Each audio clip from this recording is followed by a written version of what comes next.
I start telling people about hell, I might just scare them off. Where are you going to scare them off to? Hell number 2? Or are you just going to sit there and let them burn? Hey, this is Chris from Don't Let Them Burn. Welcome to the program.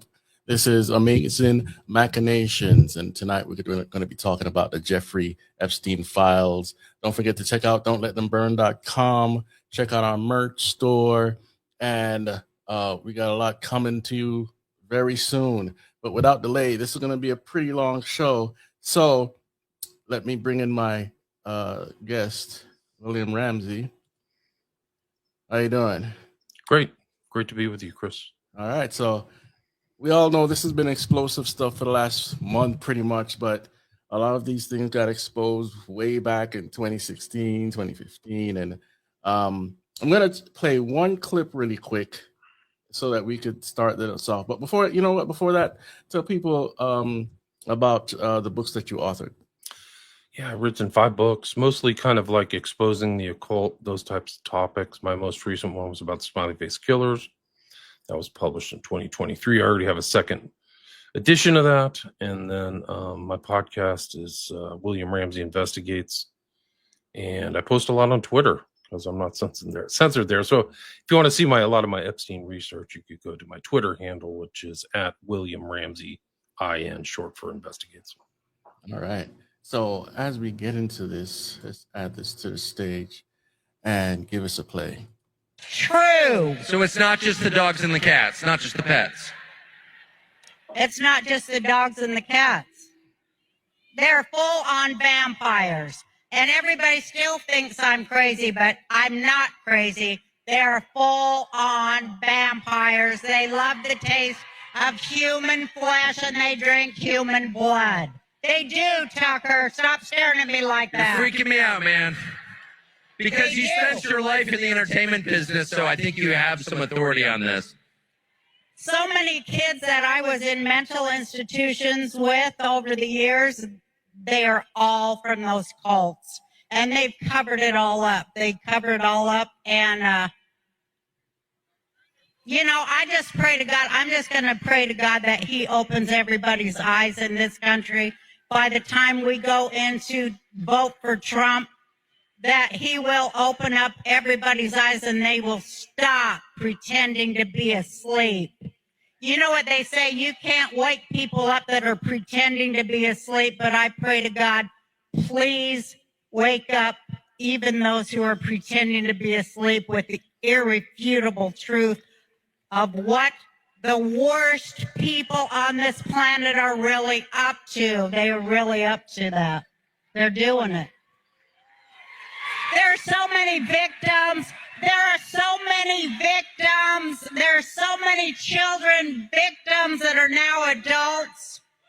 The epidemic in America is child sexual abuse, and I just want people to see it. I want people to open up their eyes and see how prevalent and horrible it is. 1 of 3 girls, 1 of 4 boys in this country today. It's just horrible, and you just can't lie it away anymore.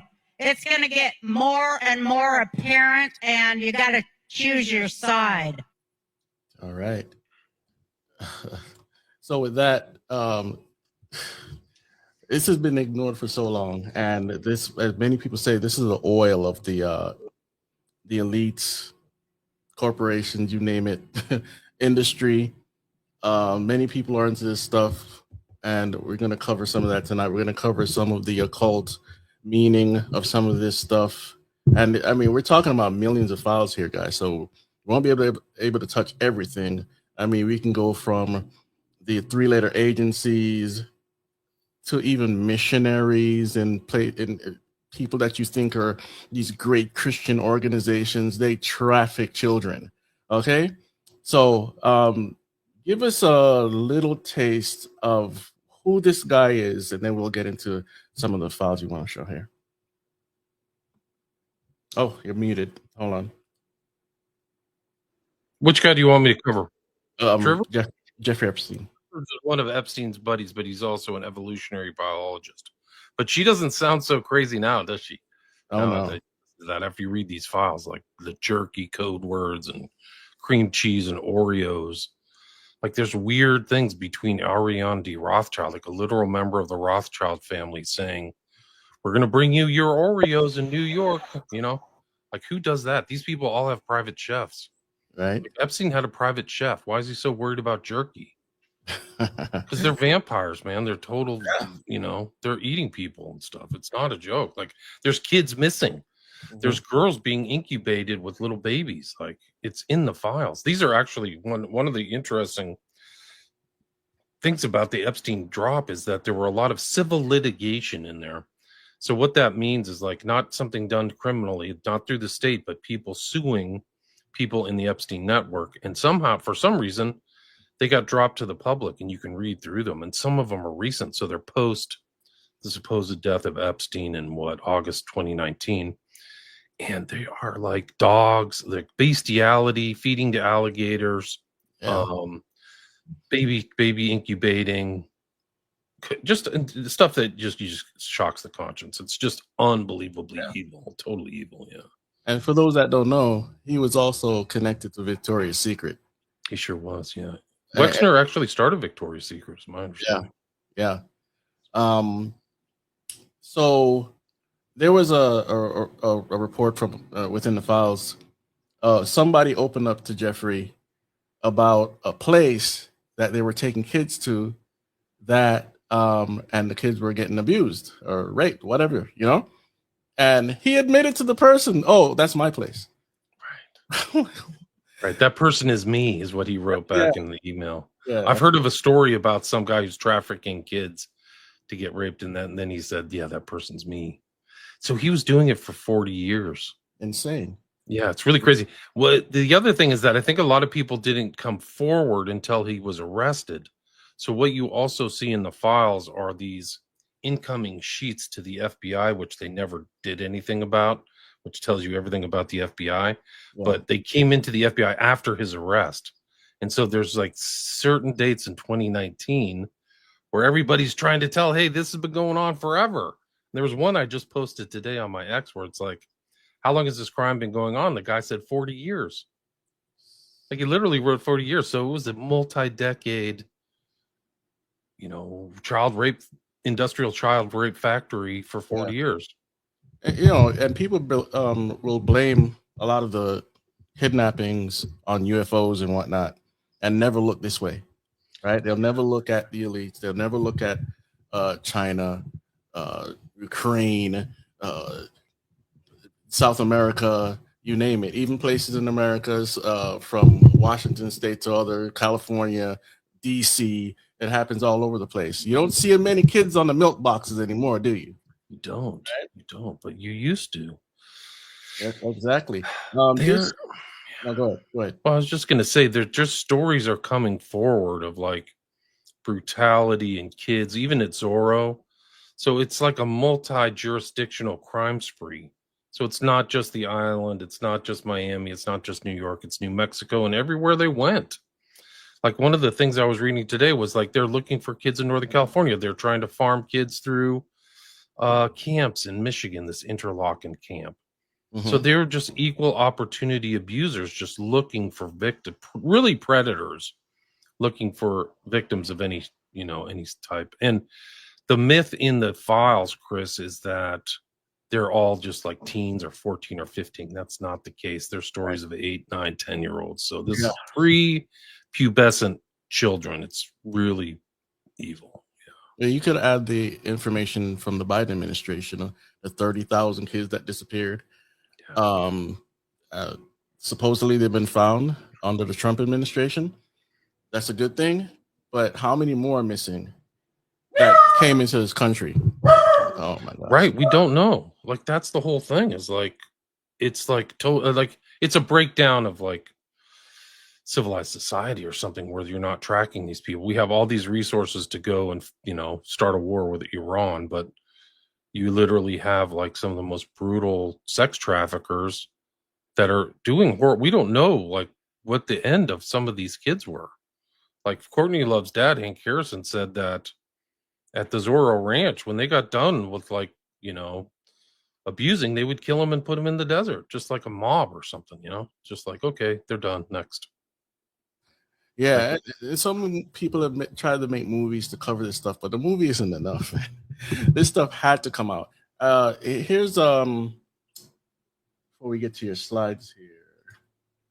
This one is from Alex Newman saying that the WEF president has resigned over connections to the Epstein files. Files show two talked frequently even about the WEF replacing the UN for cyber, crypto, genetics, intelligence coordination. And what has the WEF been pushing for so many years?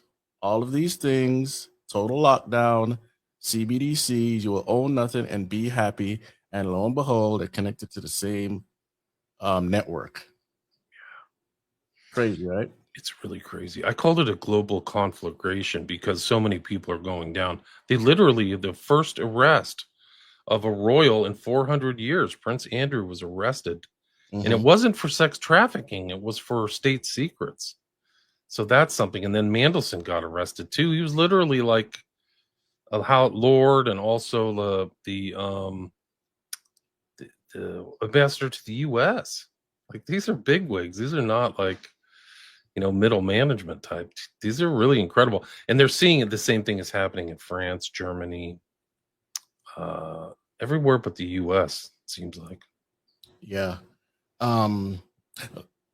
Let's go to some of your files here. I think the best one to start, if we can go through the Epstein files, then we can go to Trivers and maybe the Eyes Wide Shut stuff. But I think the Epstein files is an intro. If you want to do kind of an intro slides, those are usually the best. This one? Yeah. All right. And that first slide there is the file that was found in this thing. It's done by Geoffrey Berman, who used to be the U.S. attorney, but you can see the title there. It's like co-conspirators. So he literally studied, like, supposedly there's no co-conspirators. That's what Kash Patel told the public, right? If you remember, he said in front of Congress, he said, if I knew there was anything, I would let you know, or I would be prosecuting. Well, it's right here in the files, all these other co-conspirators. It's a long document, but they include a lot of other co-conspirators.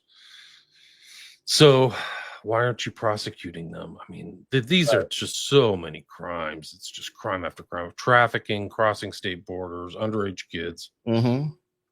And the funny thing, not to get into the deep rabbit hole, but you had to split the Q, and then you had the QAnon, which is all fabricated, and some stuff turned out to be true, and people would make fun of it online, or say, oh, people aren't eating kids and Democrats aren't worshiping Satan. Yeah, okay, but we've known this for so long. Many books out there written on this stuff. Yeah, I mean, even like at the higher levels of secret society, Crowley, it's all kind of like bodily fluid eating and stuff, So yeah, it's in the writings, and some of the stuff I've covered and things like that, blood drinking and things like human blood. But these people are freaking vampires. They're vampiric in their personalities too, like the way they relate to other people and right, the way they operate. They're like vampires. It's incredible. Yeah, and the way that people that call themselves vampires, the one that actually write about it, it's about not necessarily always about drinking blood. It's about stealing your energy. Yeah. Sucking you dry in any way they can. And the devil came to kill, steal, and destroy. And many ministries will not touch the Jeffrey Epstein issue because they don't want to lose their congregations. They don't want to lose the funding.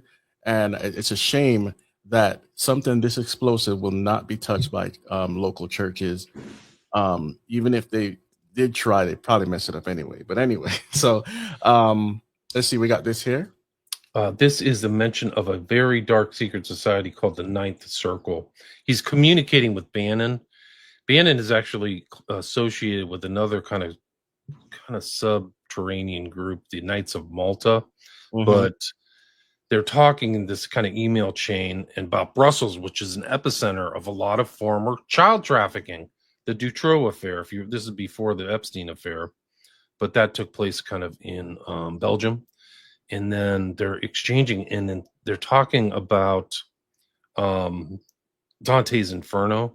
Right. And the response from Epstein is Ninth Circle. And then you can look up Ninth Circle, and it involves human sacrifice. Mhm. So it's about, like, there was an infamous case associated with the Catholic Church. So it doesn't make the Catholic Church look good, but it's sometimes these priests have really dark sides, and some people in the Catholic Church were involved in really dark, like black magic stuff. Oh yeah. So it happens in Protestant churches too. So Yes, I don't does. want to single out Catholics. It does. You want to go to the next slide now? Yeah, sure. All right. So then this is one of the interesting things is that he's part of this thing. If you Dignitas Humanitae thing, there's like guys from the Knights of Malta in that, but that's also the presentation of Bannon is this kind of Christian Catholic, but the way he's relating, he had a very close, very intimate relationship with Epstein.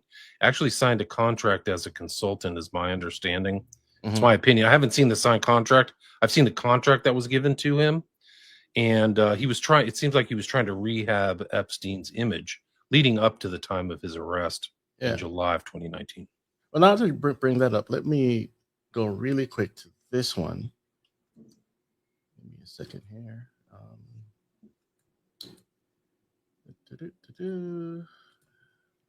Remove and add.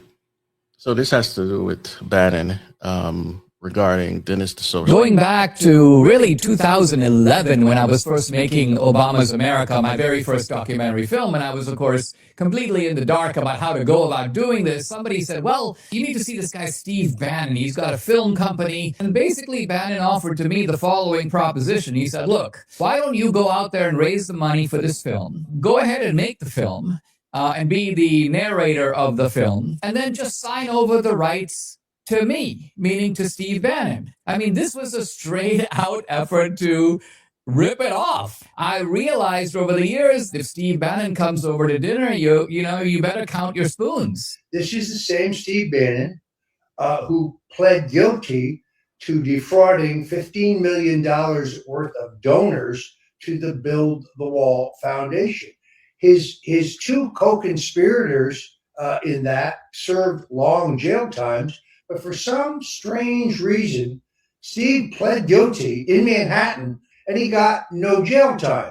That's very, very curious. On his show, he professes to be an unalloyed supporter of President Donald Trump. But in these emails, he calls Trump stupid. He calls for the use of the 25th Amendment to remove Donald Trump. He also calls for replacing Donald Trump with Mike Pompeo. All right. That's true. They he and Epstein are like belittling Trump behind his back, call him dumb and stuff. Yeah. So I don't think Trump would be happy with that. It was right after I think he got fired. He got elbowed out of the first administration. Right. I think in 2017. It's been, I have to go back and put everything back into place back at like 8 years ago. But it seems like that, he got elbowed out and then it showed up with Epstein. Like, it's really crazy. Like, that was his next move. Okay. Pretty explosive. I haven't seen him. Yeah, I'll go hang out with a convicted pedophile. Like one of the interesting things, Epstein had a fake he didn't have a fake email. He had an alternate email address he only used for one thing, and that was all of his filings that he had to make as a convicted sex offender. So every 6 months, he had to send filings to 4 different places. So 4 different, one was the Virgin Islands, one was New Mexico, one was Florida, and one was New York. And they have to be updated with all this information because he was a convicted felon. Yeah. So, so you can go back and see the voluminous files and you see all his assets and stuff. It's really incredible. But like the filings aren't like 2-page filings. They're like 60 pages to each, each jurisdiction. It's really something else. Good Lord. I'm going to go to one in a second, but let's go to the next page here. Okay. I think that this is the one. Let me pull this up. I think this is the one where he's talking to Bannon. Yeah, I think this is it. Too many pedos in one place. So that's Bannon. One of the nice things is these iMessages, they had the dates on it, so you could see the time and dates when they're talking. Yeah. And it's February 26, 2019. Dinner with Woody or too many pedos in one place. So Bannon knows. Like Bannon knows they're talking about Woody, whose allegations with his stepdaughter. So it's like, and there it is, and they're talking in the middle of the night, 2:23 a.m., right? Yeah. And Epstein's like, Woody said he would help edit, not sure how to stage, what points to make, but better than trying to do an interview that have no experience. Goal to humanize the monster. So he thinks of himself as a monster. Anything written carries little weight. Tomorrow, the juxtaposition of Michael, can't spell juxtaposition. Michael Cohen testifying while Trump with him is wild. Nuts, man. So they're like strategizing constantly. And there's like, they're almost talking every day, Chris. It feels like they're talking every day. Yeah. I mean, they said that if all these people got caught or prosecuted, most of the government here in America would fall. That's how deep it runs, especially with the trafficking.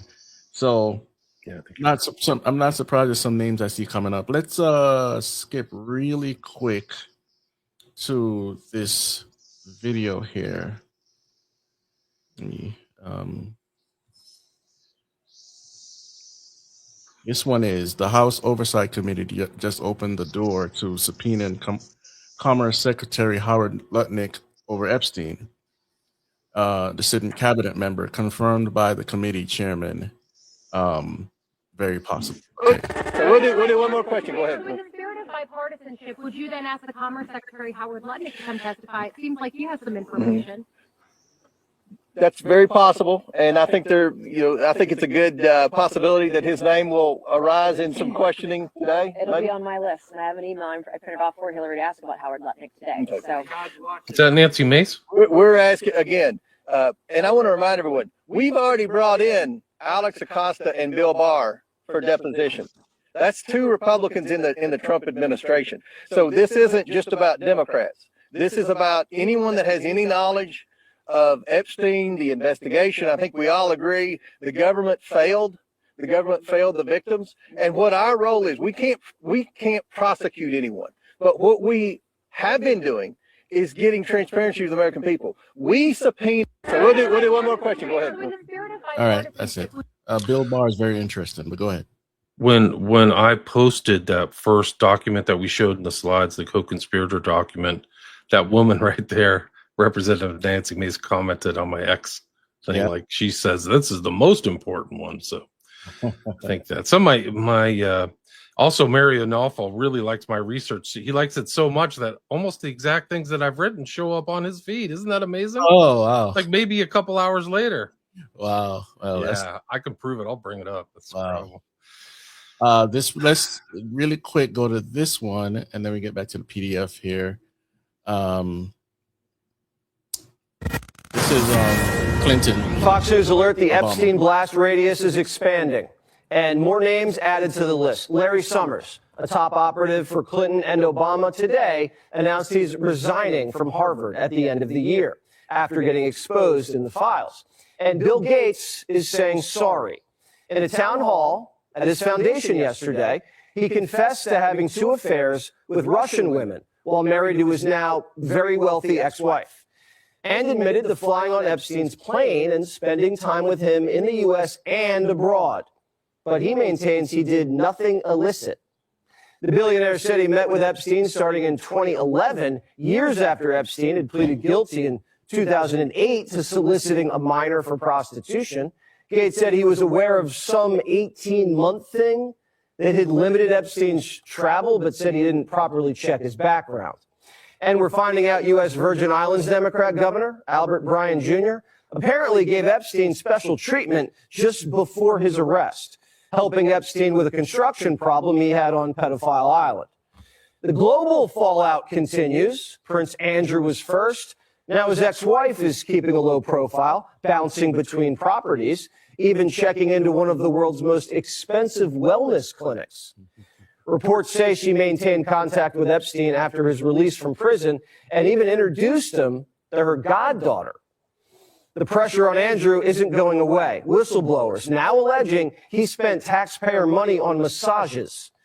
Earlier this month, Prince Andrew was kicked out of his home, the Royal Lodge, and he didn't take it too well. According to the Daily Mail, he shouted, "You can't do this to me. I'm the Queen's son." Remember, Andrew stepped back from royal duties in 2019. Why is he still living on royal property? The Times of London obtained a copy of his lease. Apparently, he hasn't paid rent in 2 decades. He's an international embarrassment. Pranksters hung the prince's arrest photo inside the Louvre in Paris. The Epstein bomb is hitting every... Oh, you want to say anything about that before? Because it's a 4-minute video, so you want to say anything? Yeah, no, it's fine. I mean, it's just interesting there. It's the fallout is going. It's only going to get worse. Mm-hmm. And even this, listeners, viewers, this is still sanitized. Okay? Right. All right. Corner of the earth. Norway's former prime minister, you know, the one who awarded Obama the Nobel Peace Prize, also known as, quote, Mr. Human Rights, was just charged with gross corruption. They're investigating if he accepted gifts, travel, and loans from Epstein. He says he's innocent, but he's in the files, telling Epstein this: if Trump wins, I'll settle on your island.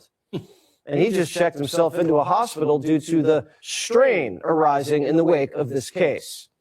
Maybe he could visit Fergie at that wellness hospital. Now the British government is about to unseal more documents tied to the former ambassador to the U.S., Peter Mandelson, who was arrested in the Epstein investigation. New emails appear to show Mandelson leaking sensitive information to Epstein. He also says he's innocent, but here he is in the files in his underwear. Why do we know so little? Well, documents show that in July 2019, days after Epstein was arrested, the FBI told the NYPD's sex crimes unit to, quote, stand down. Quote, FBI reached out to NYPD leadership already, and they were told that SUV has been directed to stand down and that all Epstein stuff needs to go to and through us.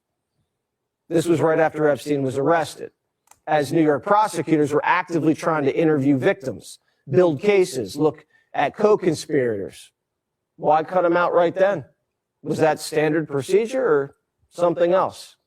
Plus, a 2020 DOJ email refers to a confidentiality agreement that the chief medical examiner signed in connection with the murder of Jeffrey Epstein.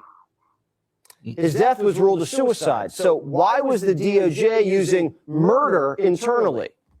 And why was the chief medical examiner being forced to sign an NDA after doing the autopsy? We may be about to learn even more. New reporting suggests Epstein may have stored documents in storage units across the U.S., potentially containing materials the public's never seen. Black site. And tomorrow, Hillary is scheduled to testify in a closed-door, recorded deposition. Friday, Bill's up. Hopefully they get their story straight. All right. Any comments on that? It's just incredible, like the murder. Have you seen the FBI documents and the pictures of a so-called dead Epstein and all that? Because they did a huge internal investigation, Yeah. which is in the files. Yeah, okay, so you've seen it. So, some of it, yeah. Because he looked like, I mean, it looked like somebody grabbed his neck and killed him. Like, it doesn't look like he took a piece of cloth and hung himself, in my opinion. So, right. And the photos don't line up. And, you know, it's been speculated for so many years now. We don't know what the truth is. Is he dead? Is he alive? Was that him in the picture? We have no idea. I kind of lean to maybe he's alive, but whatever. Go ahead. I think he's dead. I think they put him in jail to kill him. I actually think that was the point. Because I think that there was the 723 event with the mobster or whatever, the guy Tartaglione, who, like, you know, he wakes up and he's like, oh my God, I don't even know what happened. My roommate's bugging me, you know? So it's like, come on, this is You really remember suspicious. Yeah. You remember that meme that had Hillary Clinton going in there?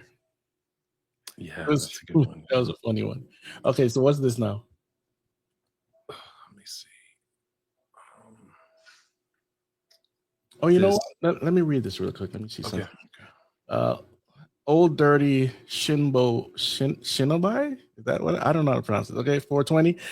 They need to reinvestigate Anthony Weiner laptop revelations and show people that what's really happening. Frazzle Drip is real. I saw it in 2017 before they scrubbed it from the internet. I still have it. Yeah, it's not totally scrubbed. Dark web, and other places you can still find it, but it's nothing I would send anybody to look at actually. So go ahead. Yeah, I mean, I think you have to go. I want to go back and look at Pizzagate in context of the new Epstein drops. Oh yeah. So people are saying this is happening. Like I covered Pizzagate in detail. Like I knew all that stuff. Yeah. I have all the old documents, all the Instagram things. The thing is that nobody saw these files until January 30th. So it's just like a new trove of documents. So people are saying this stuff's been around. Of course it's been around. But not, and we don't have all this information. We don't have this kind of email too, which is like talking, like I have other emails about Epstein being in Mexico, right? So I don't think his flight logs are honest. Right. So people who look at those flight logs, they're like, oh, look at this. No, those are, they're like expurgated. They don't show all of his movements. Right. He's constantly moving. And Mexico was a big place where he could traffic the kids.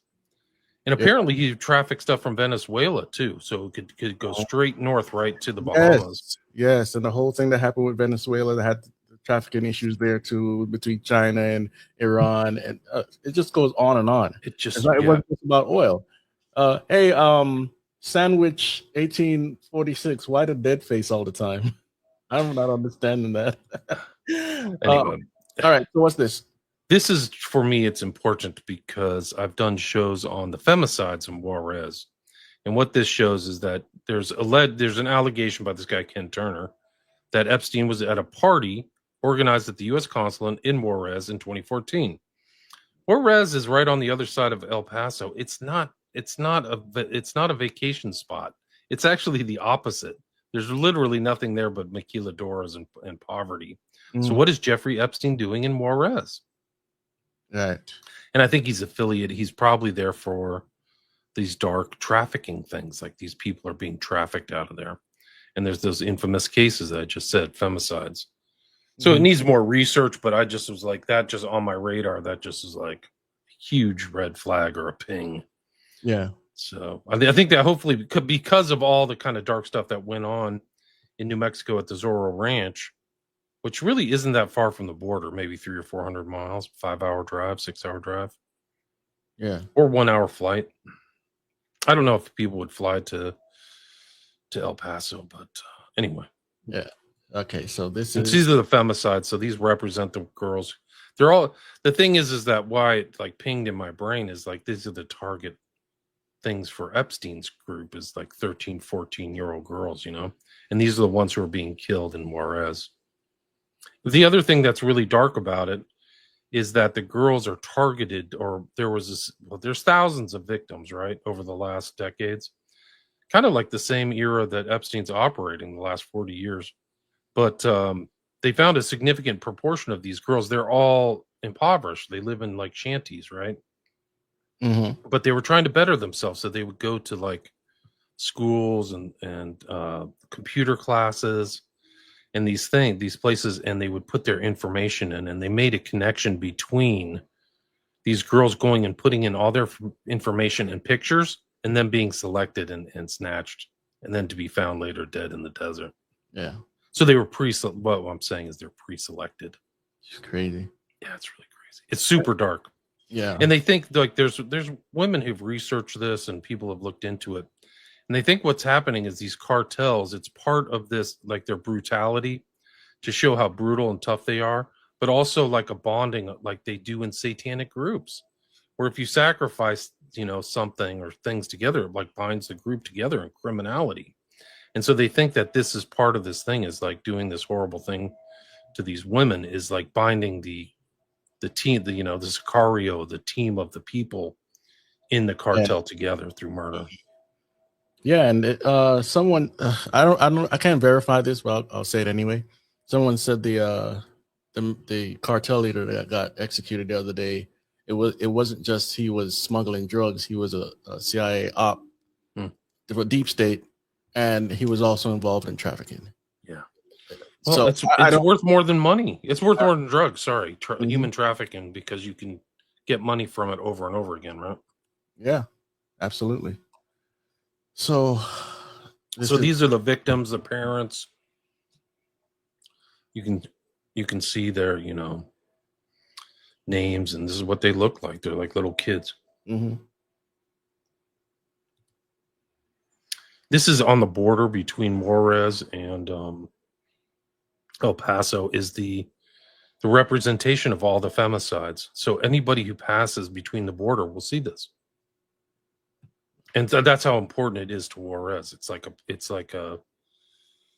not, you know, it's a defining characteristic of that city. These, like, yeah, and there was guys, like, their stories.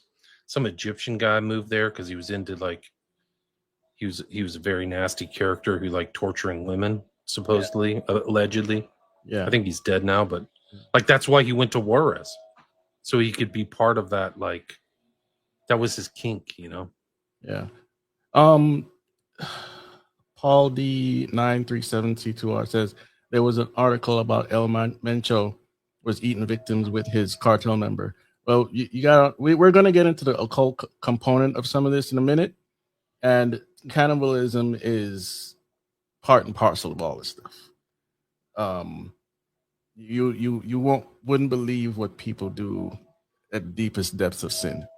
Okay, so we'll get there in a second. All right, so what's next here? So this is him. He has voluminous financial records in his stuff, and this is some of his financial records, his ownerships, his payments. So he's paying for Life Touch online. What's this guy with no kid paying for Life Touch for? He has no known children. They might. I mean, there's arguments about whether he's like breeding stuff. Mm-hmm. But Jeff isn't hanging out with like his 8-year-old boy, taking him to baseball games, right? Mm-hmm. So and he's been, yeah, sorry. You know, as we were speaking behind the scenes, how he was deeply into transhumanism, and there are articles around out there about how he wanted to spread his seed, and he was doing all this research because these transhumanist guys, which all of the technocrats, including Elon, are really into spreading their seed, and some of them act like they're for the good of humanity, but it's not. It's really about life extension for them because they don't want the way that the fallen world is. We have to die, right? And they want to find a way to fix that. And some part of that nuance is making a perfect seed, designer babies. And if it's just like Hitler and the Ubermensch, making the perfect race and all this stuff, these guys are heavy into this stuff. Okay. So, okay, what's next here? So that's Life Touch. Life Touch is owned by Shutterfly, right? Mm-hmm. So if you go to the next one, I think that's his investment in Shutterfly. Like he had investments all over the place, but you'll see this. This is from 2012. You'll see Shutterfly. He had an investment of $2.5 million. It's right there, net money. It's right there in the center. If you just actually, it seems like it's $6 million. He might have two separate holdings.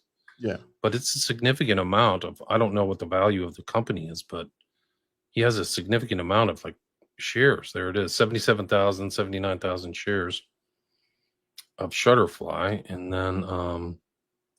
then it's like Life Touch. That's what the, you know, they're taking pictures of all of the kids around the United States. And they're actually, you could actually go to Google right now and type in Life Touch cancellations, and you'll see a slew of articles.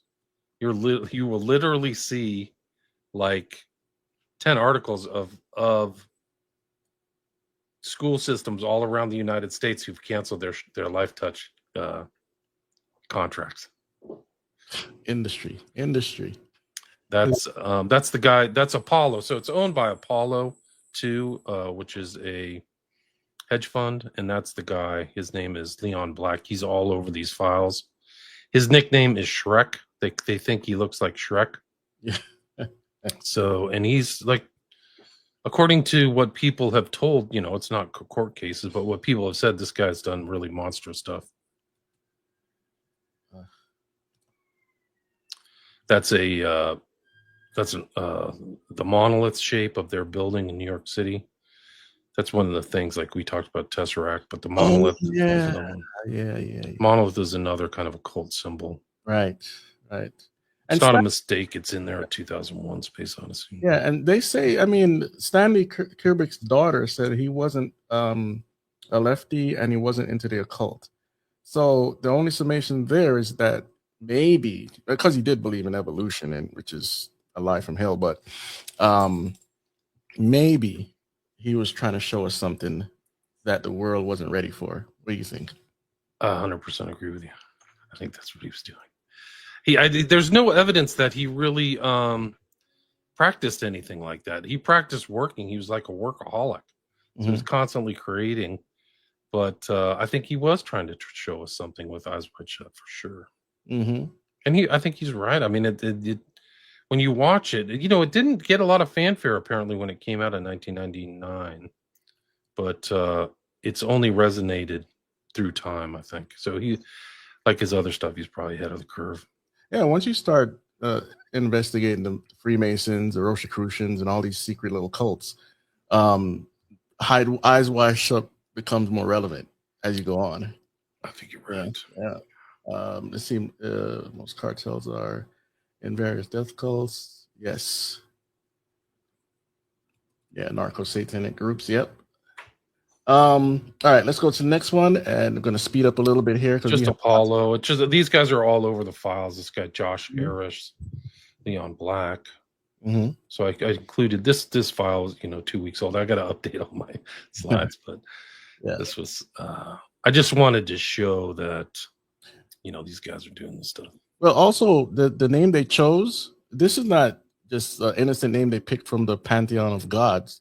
Apollyon, is the demon from the abyss, and he was worshipped in all sorts of cultures by different names. So picking the name is not an accident here. Especially sometimes the monolith is a phallic symbol. Right. The obelisk for sure is right. Yeah. So that's a little secret for you guys that aren't aware. These guys act like I haven't found like the overt like satanic stuff. Well, actually, some of it is the books and stuff that he ordered, but these guys act like Satanists. They don't act like practicing Jews too. Like they don't. There's no stuff about going to synagogue or whatever. Right. So they're Jewish. They're not all Jewish, but Bill Black and Harris and Epstein are Jewish. But you don't ever hear Epstein. I got to go somewhere. He does say he's eating kosher though. Which is interesting. So he preferred kosher food, which is, the dietary laws and stuff. Yeah. And a lot of Jews are secular anyway. So, I think you're right. And Democrat, or, they don't really follow the Torah and all this stuff. So, right. I think these are really dark telling. This is part of like the civil litigation stuff I was talking about. But this is kind of like the talk about baby trafficking and infant trafficking. And this one girl who was in this litigation that was fairly recent, 2021, she had a scrapbook from 2012, and she's writing about all this stuff. And she's like, so sad they could be beautiful. It wasn't filled with monsters. That's the way she viewed New York City. The blood from Leon is no longer there. I think that Leon, there's not many Leons in the world. And that guy we just showed I said his nickname was Shrek. She's saying that I think that's probably the Leon she's talking about. I could be wrong, but the blood from Leon, I don't know what that is, but you can see that on the bottom right, that's called the Bates number. So you can actually go see these files. It's EFTA, which is the acronym for Epstein Files Transparency Act. And then 02731403. It's an incredible document. And they can also go to Jmail. Like Gmail, but it's Jmail. That all the documents are there too. So just in case you have any issues on one site, there are like 3 other sites you can go to. But apparently they're clawing some of the documents they drop back. Like you can't find certain things. Oh yeah. So there's like missing Bates numbers and stuff. So, one of the good things is that I don't think they could go through it. Do you know that the process to get these documents out was massive? That they entailed 1,000 attorneys and other people, and they spent millions of dollars in redactions. I mean, they've been doing it for 9 months. Yeah. So like, they knew something was on the horizon. This is before they started redacting, before the act passed Congress. So they didn't start redacting after the EFTA passed. I think in November. These are huge tells. Yeah. Like, what are you doing? There was a directive from March 2025 saying redact every celebrity and ex-president and anybody famous from all these files. Yeah, and all of this also gives credence to the Franklin cover-up, which they were heavily trying to talk about as a conspiracy theory when it was all documented. And there were crazy stories from that too, like abuse and just trafficking and just horrible. Anyway, this is the partner who dealt with that case, and you can see the dates on there. This is 2024. These are, and she actually sent stuff. I mean, my understanding, looking through her, these are like first-rate lawyers. These are like super lawyer type people, you know? Yeah.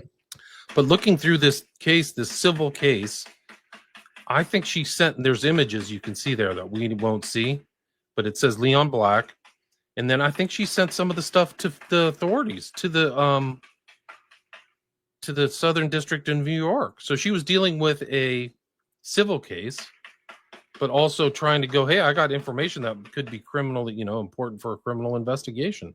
Yeah. We never heard of it, but now that these files have dropped, we know about this civil litigation involving this young girl who was abused 20 years ago. Wow. But yeah, I mean, we can go into the details about all this stuff, but it's just like, it's super graphic. Yeah. So, this is redacted. The unredacted stuff is terrible. Absolutely. I see this document has 50 slides, so I don't know. We're up on 46 minutes. I don't know how much more you want to go into these slides, or whatever you want. We can cover whatever you're comfortable with. I mean, the coverage on Epstein is going to just, there's so many facets to it, like the finance side, the cultural side, the individuals, Bannon. But this one's bad. Like, and it was who brought age 15 and age 12 down to Florida to meet Maxwell. So these are 12-year-old kids. That's probably prepubescent, you know? Yeah. And all these names are there. Larry Summers is in this. He just quit Harvard today. Yeah. She said she had sex with Larry Summers. Sick. This is from 2024. Yeah. This isn't like this is things that are being stated in 2024. That guy should be walked off of Harvard right away, man. If he's having sex with 12-year-old girls, and there should be a criminal investigation for sure. These people all thought they were going to get away with it, and God exposed them, lift up their skirts, right? It is really interesting because I think what happened is like a hot potato. Because Trump, if you remember, that's what, like, I voted for Trump because I thought he was going to stop the wars and go after the Epstein list or whatever they called it back then. Yeah. But he's like continue warmongering, and the Epstein list. Once they got the Epstein files, they probably realized, holy smokes, this is terrible. And then the Democrats realized it's terrible, and then they passed the Epstein Files Transparency Act. Yeah. Which mandated this release.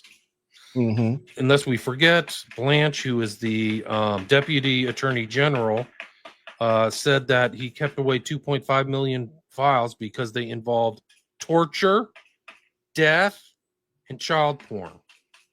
Sick. So that's, I mean, look at the files that we have are already awful. Can you imagine what the government's sitting on? Right. So anyway, I just wanted to prove this is an important. A lot of people who are looking into the Epstein files have overlooked these civil litigation cases.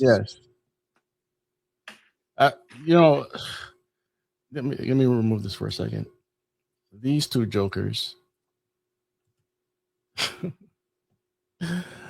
are getting caught up in the storm as well. And there's one guy I can't verify, but he's from can't remember what country he's from, but he was talking about, and his face was covered and everything, how these two would hunt people as well, just like the Hunger Games. And you would think the male was the bad one. I mean, as far as the worst one, but it turns out it was Beyonce. You can find that video. It's on Twitter. It's on Telegram. And again, I can't verify who this guy is, but pretty interesting. Let's see here. Like, this is an opportunity for people to divulge more information too, because public interest is so high. Like, everybody kind of wants to know. So I think that more information will come out, or more connections will be made. Yeah. That's construction in your background there. Yeah, no, they're working on the roof. These bums. Let me Okay. close the window. I'll be right back. All right. So guys, this is Courtney Turner, and it says it's what Epstein was obsessed with and why he was working with Gino Yu and Josh Kabak. If they can convince the masses of their definition of consciousness, they hope to convince us there's no distinction between humans and machine, particularly AI machines, robots.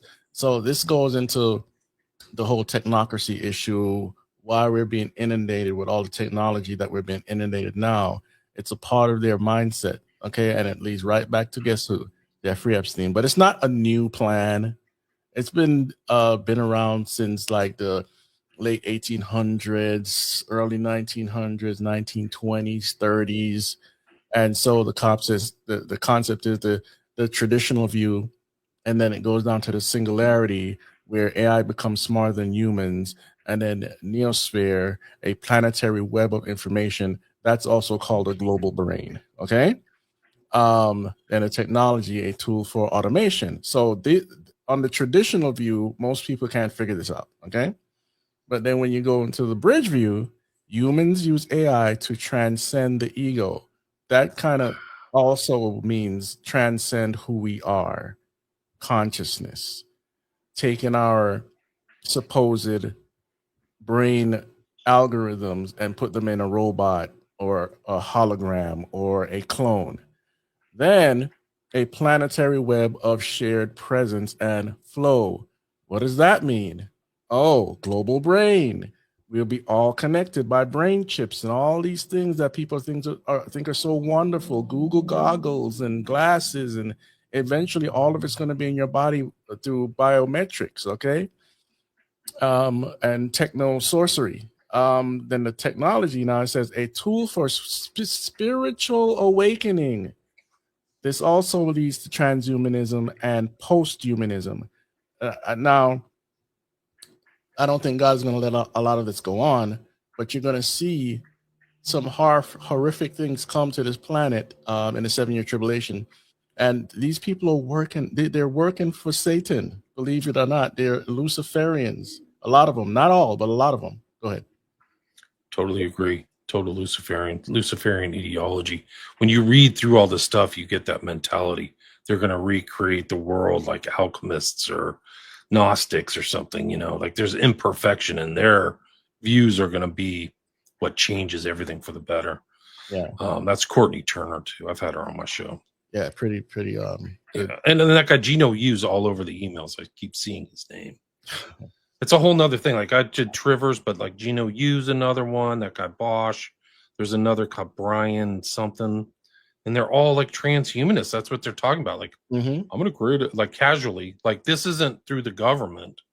This is people, like we are going to create a new future species. And these are like the technocrat types. It's really chilling. Yeah, I talked about the Technate map the other day, where all of the upper hemisphere, well, basically it's the North American Union on steroids, because it goes down into Mexico and into Venezuela, the top portion of the southern Americas. And of course, Greenland is swallowed up. The whole Caribbean is swallowed up, and a few other islands. So their plan is, it's not just Agenda 21, Agenda 2030, 2045, 2050. It's encompassing a whole lot of things that the average person can't fathom could really happen. But with technocracy, it can, and artificial intelligence, it's not called machine learning for any, no reason. The machines will learn and learn and learn. You are the product. Always remember that. All right, so let's see here. What else we got?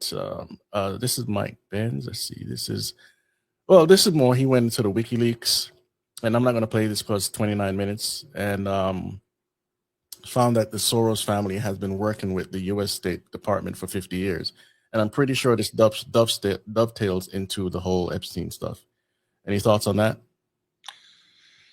No, I'm not surprised though. Like, I think that that's the whole thing that these guys got to pass, is what they did is Soros and Epstein and Maxwell and all these people, they like, oh, we're going to work for you, right? So it kind of got the same thing actually happened with Whitey Bulger. If you remember that story, he was in Boston giving info to the government. So he was able to like get rid of all his competition and he never got arrested because he was an informant. So I think that that's what Soros and Epstein did, is like cozied up to certain parts of the government and fed them like enough information to keep them think that they were working for him, but then garnered even more information.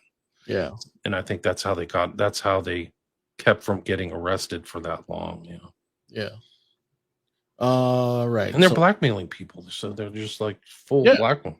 Ludnick said, who lived next to Epstein, said he was the greatest blackmailer of all time. It's crazy. Master. I mean, you know, when he speaks, he doesn't even sound that smart, but whatever. He doesn't. I don't think he is. I think that he was a front person for much smarter people like Wexner and Ghislaine Maxwell's intelligence. Yeah. And look into her family. It's very wealthy.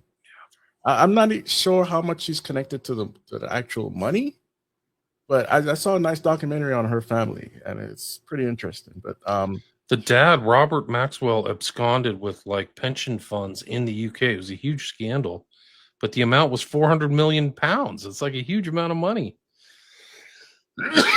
And so where's all that money, you know? Yeah. Where do you want to start in this file here? We're on 85 right now. Okay, were we done with the Epstein files? Did we get through all that? Take it down. As far as the other one we're going through, this one? Yeah. No, we have let's see, 57 pages. And we're okay, so this is the girl's document. This is the lawyer, Jeannie on. Christensen. Where are we going here? This is the 16-year-old girl I was talking about. This is her scrapbook. Mm-hmm. But that's the lawyer. She's talented, Jean Christensen. Mm-hmm. This is the guy she mentions right here. This guy's an heir to the Rockefeller family. Are we trying to get through these faster, or you know? Yeah, we have 1 more hour to go. Okay. So we're trying to see here. I'm sorry, I don't know why I keep skipping like that. Because I'm moving it. Oh, okay. Yeah, right. I'm taking on. This is the woman as furniture. So this is kind of a theme of like in Kubrick, where he has females like almost as disposable, and I think that that's the way that Epstein and his network looked at these girls, as like disposable figures, you know. Mm-hmm. So you would get them, humiliate them, and then dispose them. That's why she's pictured like this, right, in front of this exercise equipment. I think that's the suggestion, the symbolic suggestion.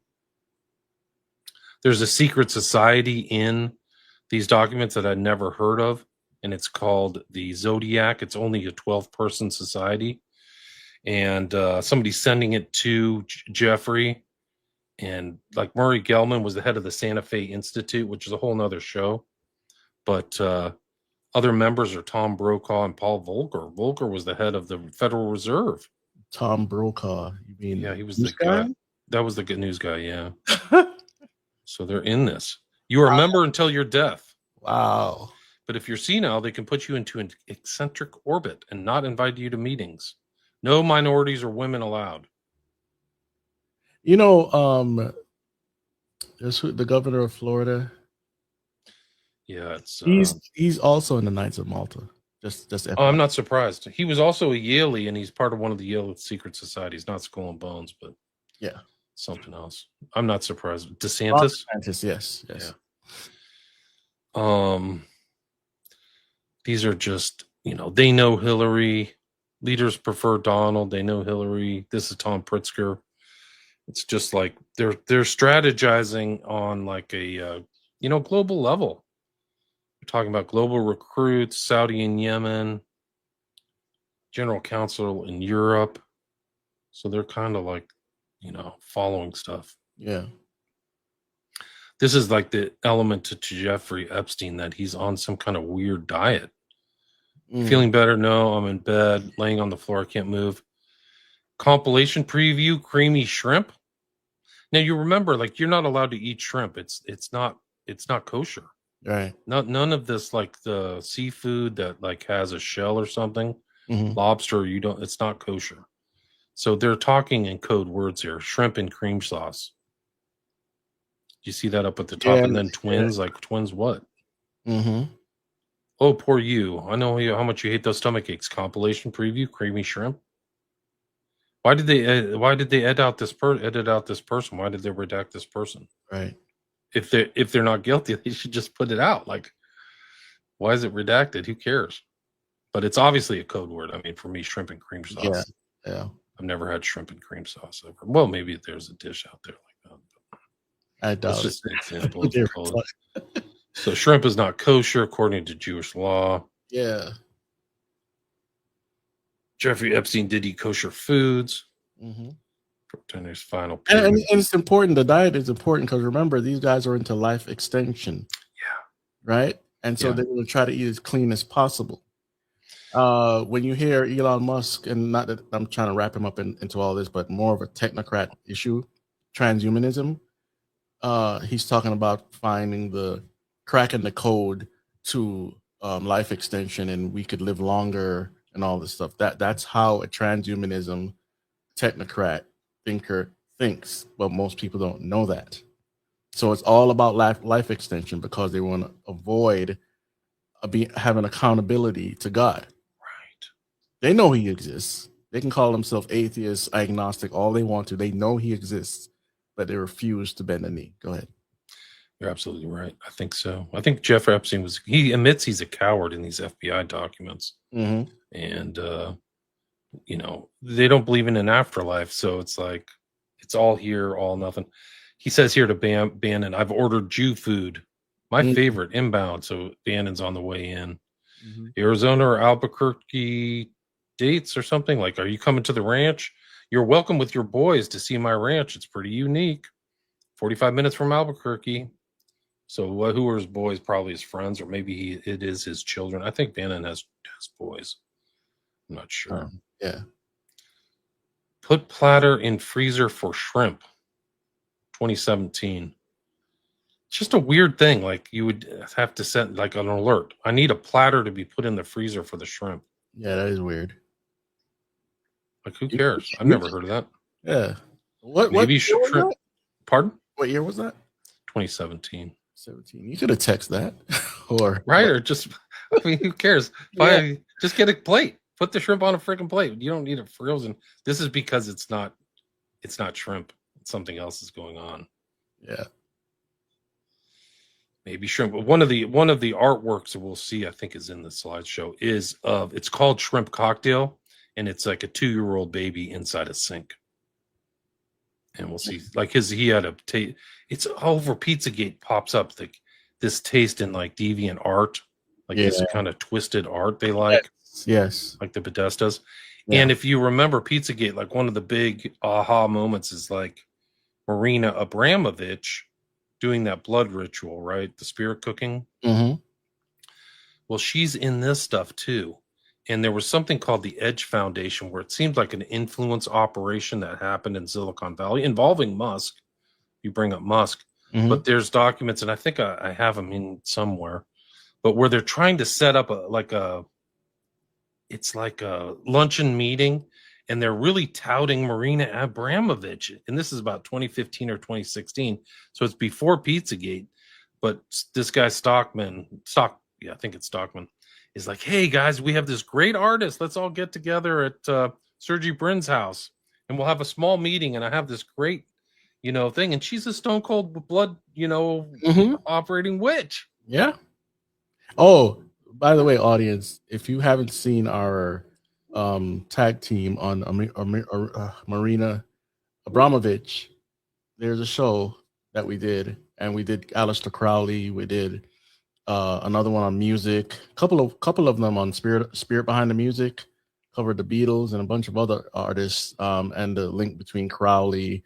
We also exposed Oprah Winfrey and her ties to this sort of stuff. I'm surprised her name isn't coming up. It's got to be in somewhere. But she's been friends with people that have abused kids and cult leaders. And anyway, we're not going to get into that now, but go back and check those shows, please. Go ahead. Yeah, we did one. I titled our one on Abramovich, New World Order Witch. So she's in this stuff, man. Yeah, we did that one. We did Balenciaga too, which kind of ties Yes. over with this, Yep. which is like all this kind of deviant fashion stuff, I would call. Trying to remember what our other shows. We did Kanye West. We did one on him. Yeah. And Yao of God, which ties into this stuff. Mm-hmm. Yao of God was that guy who was doing the baby incubating in Brazil, right? And that's what they're kind of doing here in the States, it seems like. Yeah. It's literal baby trafficking. And Abramovich and Oprah tied to Yao of God. Mm-hmm. And what about the organ harvesting? That's another topic. Right. Well, it's all super secret. One of the interesting things about this civil litigation is like, this is like a young kid. I think that they're not sophisticated enough to lie. She's like, some doctor from Israel came in and was here. Like, what the heck is an Israeli doctor flying into the U.S. for? But Israel's known for like organ trafficking. It's an organ trafficking hub. Yep. So these are just like I put these in here just examples of like code words. Shrimp tonight, like it's not really a main dish. Why don't you say shrimp scampi or something like that? You know what I mean? Like, what is your dish? Just shrimp? Like, make this make sense. Like, there's a weird coded things all through this And stuff. always food. Yeah. Always food. Hot dogs, pizza, walnut sauce. Yeah. Coded language for minors. Mm-hmm. Sauce is orgy, means orgy. I mean, these guys are really freaking demented. It's really bad. Sociopaths, psychopaths, whatever you want to call them. This And is- how can you do this to another human being is just beyond me, but go ahead. Yeah. This is really, I mean, I don't even want to read this, but it's basically this guy from UCLA, Mark Tremo, saying, was just reading today that newborns will suck on a pacifier more vigorously if it triggers playback of a recording of her mother's voice. Like, what the hell are they talking about that for? Who cares? Yeah. 2 men? Yeah. Like, you're playing the mother's voice of the baby will do that? What the heck? I mean, then you'd like what cream cheese is rumored to be, you know? And then it's like, you guys are demons, man. These are freaking demon people. Yeah. And these guys are into satanic ritual abuse. Yeah, that's what that is. Mind control. Yeah, Trauma-based mind control. You're right. We can go into, I have a mind control file too, because he knew about stuff. He's teaching Bannon about neuro-linguistic programming. Yeah. Which is a form of hypnotism. Are you familiar with that? Yes, I used to practice it. No, not anymore. It's like where you put ideas into your head. Like, right. You can control somebody. It's witchcraft, but you can control somebody's mind with the words that you use. They use it in corporations. They use it in the dating scene. It's very popular nowadays since the explosion of the information around the late 90s. I got caught onto it around the year 2000. Tried it out on the dating scenes. I never picked up any women per se, but I did get a lot of numbers. And I was like, man, this stuff works.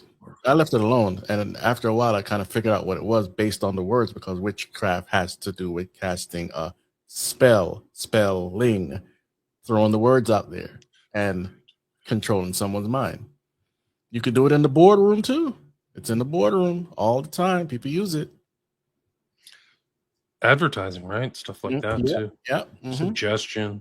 Yeah. Making it seem like a suggestion when you're actually implanting stuff in there. We can go in. Oh, this is somewhere in one of his kitchens. It's redacted, but this is an artwork of shrimp cocktail. And this is just another example of deviant art. Like, who would want this in their kitchen? It's like a sterile kitchen. Yeah. You know, I think I have the actual thing, like the picture somewhere, which I'll pull up. Let's see. Why would you have a 2-year-old kid in a sink in your kitchen? Like, it's an insight into personality. Yeah. Like, I think. So it's really rough. Yeah, he has a whole. Did you see the 3D tour of his house? I've seen some of them. Yeah. Yeah, it's a lot of weird stuff in there. Even the one about him being a hunter. You know, what is it? Some feral cat taking down a gazelle or something like that. and it's a massive statue, but it's indicative to what they do. I mean, the Hunger Games, yeah, it was a fictional book, but there was a billionaire. Look this up. Everybody look this up. There's a billionaire in 2016, I think he was Russian, that wanted to start a real life Hunger Games. He got pushback, and so he stopped. Look it up when you're ready. I guarantee you won't be disappointed because it was on the news too. Go ahead. Can you bring up that other slide that I have over there? All right. Because it shows more of this picture. It's still kind of redacted, but at least you can kind of get an idea. We got 4 of them here. This one? Hold The on. one that says William with the red and the picture on the left. Okay, let me remove this and add this. That it. Yeah, that's it. Yeah. So that's the baby in the sink, and just more code words. Olivier Colombe, I think he's in trouble in France. No, some are like shrimp. You throw away the head and keep the body. That's sick. Jeffrey Epstein, on my island in the Caribbean with an aquarium full of girls. Wow. That's just weird. Mm-hmm. The king of Saudi Arabia has a few white sharks at his Jeddah palace. I totally prefer yours. You know what? I would enjoy the view. Mm. As 2 are Russian, I guess some might refer to them as white sharks. All this sexual stuff here reminds me how George Soros and the rest of these weirdos, this is why they're releasing so much pornography everywhere, to get us to think like them, to get us demoralized like them, and so that the world could have all this deviancy, so they could bring us into a transhumanism state, into a technocratic state, into a virtual reality where we'll want to have all the pleasures of life. It's really interesting you said that, because there's evidence that he was bringing girls from Russia and sending them into Pornhub. Have you seen that one yet? No, I didn't see that one, but Let me bring this it makes sense, because I see all these paid website as trafficking websites, and they release a lot of free things to obviously get you to come to their portal, right? Right. This is really incredible. It's just like they've got some Russian girl and they're like getting her ready for Pornhub. Like they're like, they took her to some kind of like beautician or something, and they're like, "Hey, you getting her ready for Pornhub?" Let's see if I can find it. Crazy. Yeah, no, let me see if I can find it. Oh, there we go. Okay. So share screen. Okay. Can you share that? It's the iMessage one. Let me make sure that this one. That's it. Yeah. Huh? This is from February 2019. Not that, it's 6 years ago, 7 years ago. Mm-hmm. The kid could not be Keeney Wack done with Pornhub introduction. So they're introducing this kid to Pornhub. Taking placement text next week or test. Gave her all the information. Her social security is Russia. She had baby hair, so she's like super young. Oh, come on. No, she's still cutting her hair. I'm waiting. Are you finished? The kid is still in the chair. They're worried about her clothes. This is the victim taking an Uber. They mentioned her as a child. She probably didn't want him to cut too much, but it will grow back quickly when you are a child. So they're literally talking about her as a child. Sick, man. I keep repeating that she's 21. Like this are contradictions. You're either a child, 21's an adult. Exactly. Oh my gosh. Tell the monster to come at 9 a.m. You come at 10. Who's the monster? And you wonder why the global loony left is pushing for the naturalization of pedo. Yeah. Yeah, this is bad. Like, so this is like the kid, they're calling her a kid, a child, they're prepping her, but the kicker is done with the Pornhub. Why are you introducing a child to Pornhub? Right. And that's the whole thing. Like Pornhub has like abuse stuff. Like there's a lawsuits. Like they had like women who were getting abused were on like their stuff was abuse took place, and then the stuff was put on Pornhub. Yeah. So this is Jeffrey Epstein part of that network? It sure seems like it. Yeah. And you know, That's him. if guys, if you are not subscribed to my Telegram channel, you want to go look at my Telegram channel, because I've posted all these people getting arrested for having CP on their computers. I'm talking about not just a regular person, people in office, people in education, in entertainment, arrested all over the place. And they're it goes long and far. I just can't talk about it all right now because YouTube. But you want to look at my Telegram channel, scroll back and look at all the articles. Go ahead. I just posted one today about a guy who was mentioned in like an article, and then he got arrested for CP. They call it CSAM now. It's kind of like a newer acronym. Okay. Which is child sexual abuse material. But yeah, there's a lot. I think it's an epidemic too. It's really odd. It's really gross. Look, back in 2006, 7, or 8, I was, still brand new to the internet in a sense, but I looked up in the neighborhood. I was living in Florida, Miami, Florida. And I said, okay, let me look how many of these weirdos are around the neighborhood. The neighborhood was filled with them. And I was like, no, I'm not letting my daughter walk to school anymore. I'll be with her. I'll drive her. I'll drop her off. I'll pick her up. I'm not taking that chance. They were all over the neighborhood. Here, you mentioned mind control, Chris. Here's a really good one, a really good thing that featured. It's amazing because you brought that thing up from Courtney Turner, and it had that featured that guy Gino Yu. Yes. Can you pull up that one that's text on top? At least it's on the top on mine. Okay, this one. Yeah. All right. Do you mind reading that first paragraph? It's kind of hard for me to read here. Okay, I'll read it. Yeah. It says, this is from Gino, the guy that you showed. He's to Jeffrey. I'm in Paris. I was about to write you, and it popped up. She is a classic stage 3 in the model. Outlier who is intelligent, was traumatized when she was young, sexual abuse, now gradually coming into her own and becoming self-realized, can share our text interactions with her permission, starting to develop special abilities. Oh, wait a minute. Say that again. The last part. Starting to develop special abilities. This sounds like, oh my gosh, man. Stranger Things, Montauk Project. Oh my gosh. She's been tortured and traumatized. She's in stage 3 in the model. She's a classic, an outlier, becoming self-realized. Like he's bragging to Epstein. This trip, we found a lot of stories like this, although she is more on the extreme side given her biographical history.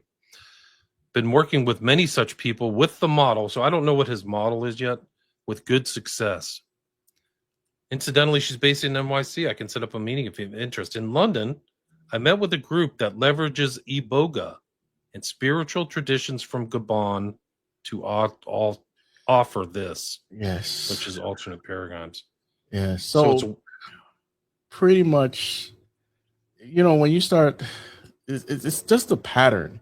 When you start going into the dark secrets of the occult and the New Age and Rosicrucianism, Theosophy, you always land up on this stuff, trying to get special abilities and psychic, telekinesis, and a lot of that is just demon possession. But it's the same pattern over and over again. And even in Mormonism, Jehovah's Witness, some of these cults are super massive, and the amount of abuse and experiments that go on, people wouldn't fathom. But then they're connected also to Freemasonry. Go ahead. You're absolutely right. I mean, look at this. With advanced spiritual technology, alternate paradigms can implement solutions on both collective and individual levels. So all of us and also individuals You talk about corporate stuff with hypnotism and stuff. Yes. Using enhanced energetic and psychic readings. Uh-huh. And they've been allowing this stuff to flood our country through the Tavistock Institute and others. I mean, when I was younger, yoga and meditation and all that stuff was almost non-existent. And as we jumped into close to the late 90s, but in the 2000s, it exploded everywhere, in churches, in corporate, in restaurants, everywhere. And all of those things come with pseudoscience that is really spiritual activity. And here we're talking about it right now. Rupert Sheldrake is a big cultural figure in the UK, so he's farther down. Could also use the remaining 100K. So Epstein's financing this. Mm-hmm. So the remainder of the 100K funds that you've offered me a while back, getting really good results, but second person modality is definitely required. So I just need a little bit more coin to facilitate this. And then he's got links and things like that. What prompted this? If you go on to the next page, they're talking about IQ tests, Mensa, Asperger's. I mean, it's just really, it's so there. I mean, my point is like they're interested in mind control, but also this is like they have like a test subject, this model. Yeah. She's a third stage. She's been traumatized through sex, so it's sexual based traumatic, whatever. And then she's got special, they cracked her, dissociative or something, and then she has special abilities. And it's interesting. They're talking about ibo. That's where we get the word ibocaine, which is another drug treatment from West Africa, which supposedly helps you withdrawals from drugs or get you off of drugs. Yeah. So it's interesting, West African mysticism. Yeah, because they're trying to get more people to use DMT, ayahuasca, and all these shamanistic drugs to get you in altered states, even though you don't need drugs to get into an altered state, but they're using it. The legalization of marijuana all over the place is the same activity. A lot of people think it's safe, but I know I read a book about how it causes mental disease, and it does bring you into an altered state of consciousness. So whether it's the open door of marijuana or something heavier or something psychedelic, these are the things later on that will help transhumanism grow, because people want a spiritual activity in their life outside of what God requires. So they want to get in contact with beings. They want to go see frog people and elves and all these the weird, Green Man, the Hat Man, or whatever. Yeah, the Smiling Hat Man. I'll pass on that. And look at the one where they were in a group of people, all of them on the same drug, and all of them saw the same thing at the same time. That's freaky. I actually grew up with a guy who became a born-again Christian after he dropped LSD with a friend, and they both saw a demon come out of the fire that they were in. They were like at a round table fire. They both saw the same thing at the same time and ran, and that was it. Like, he was done. He just swang all the way back.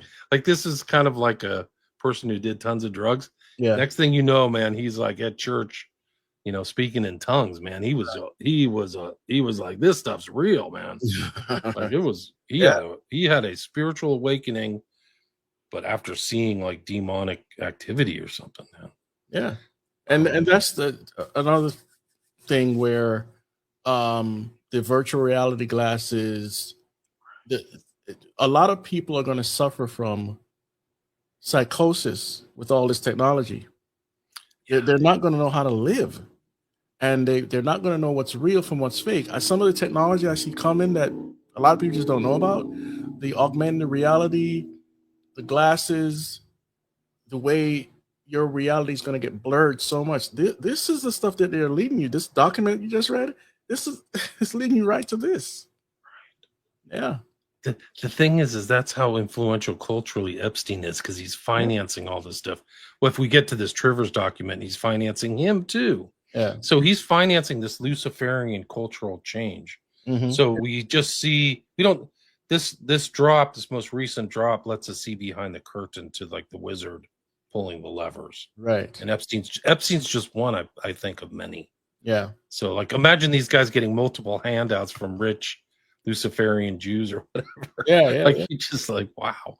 Well, there's another aspect I want to touch on really quickly. I could spend all day on this one, but Robert Downey Jr., who played Iron Man, he did Aleister Crowley occult rituals to get the part. I didn't know that. Wow.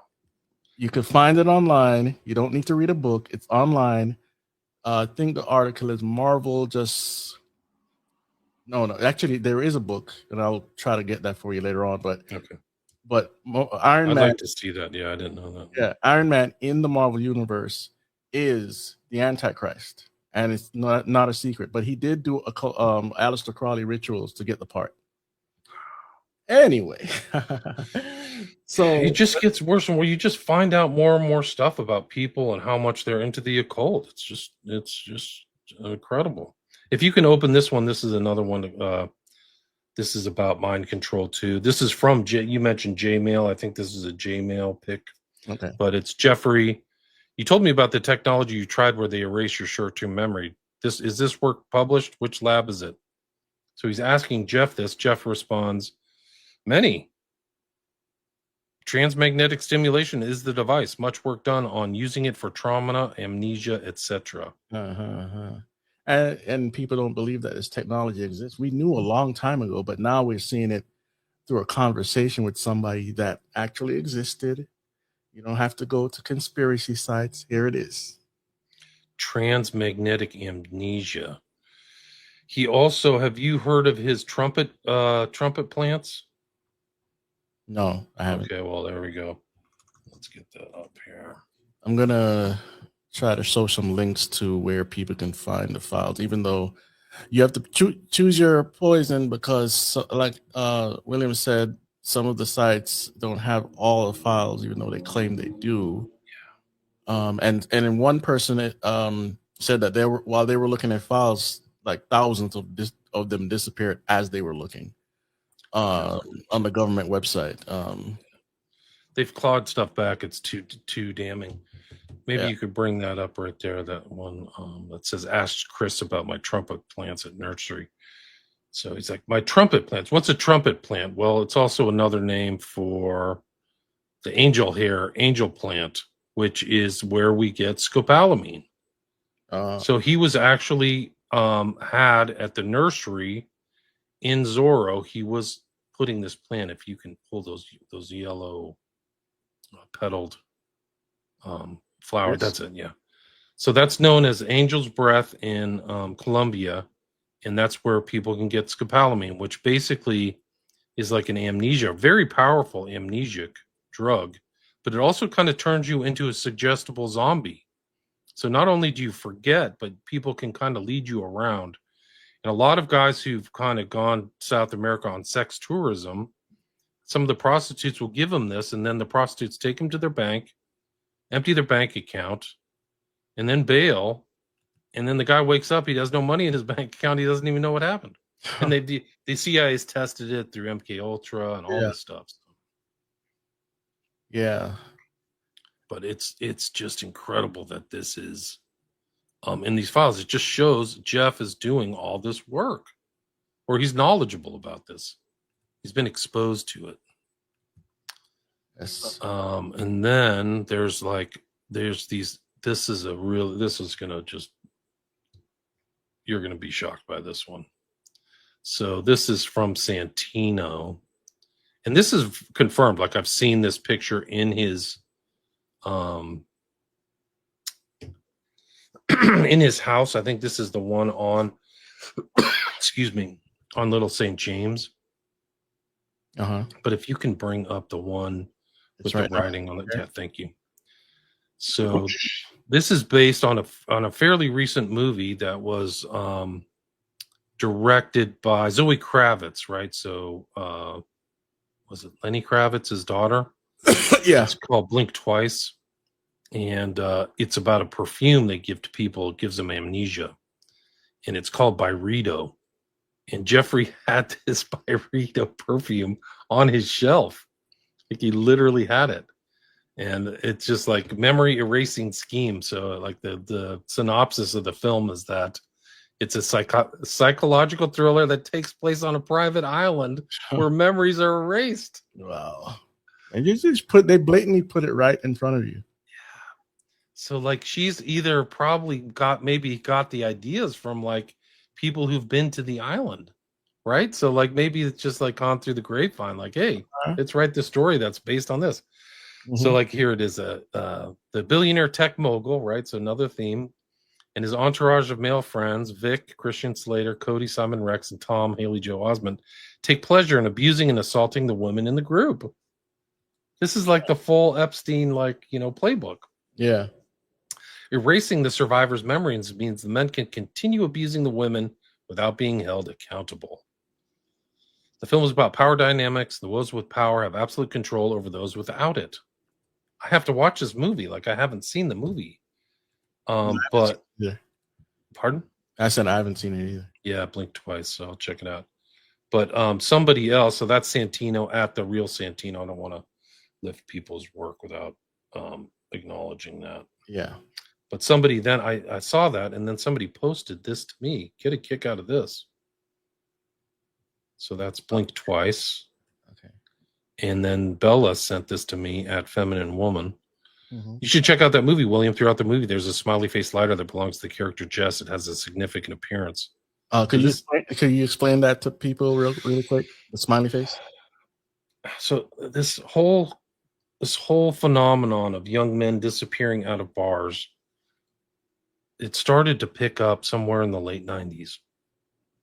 It's kind of this new phenomenon. Guys out drinking, start acting strange, or seem to be under the influence. Like only some of these guys they don't drink, or they've had one or two beers, and they go out and they leave bars. And sometimes it's cold. They leave alone, and it got this name. It got the tag "Smiley Face Killers" because these two guys who first researched it, Gilbert and Gannon, would find these smiley faces spray painted in areas where the bodies were found or where they think the bodies went in the water. So it got the name Smiley Face Killers.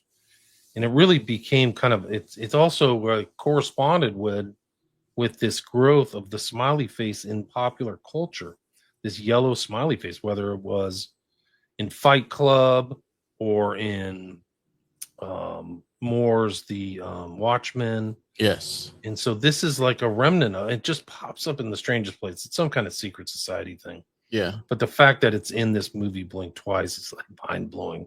Like that pertains to both Epstein and this phenomenon of young men. The thing is there's been survivors of this phenomenon who woken up and go, I don't even know what happened yesterday.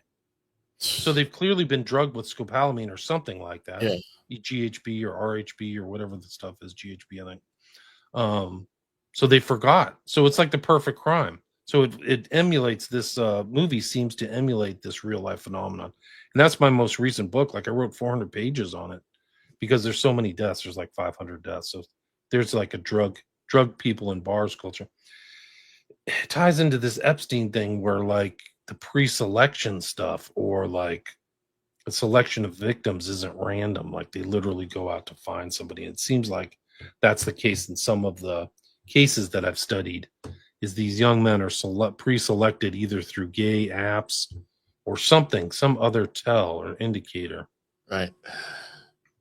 So I have to check out this movie, but like my mind was blown. Like, whoa, this is what it looks like. Yeah. It's by Rita. Oh, this is like a little video. Oh, well, let me see if I can find this. It's literally in his house. Like this is, I'm not like making this stuff up. Let me share this really quick. Okay. So this is network UI for the Epstein network. You could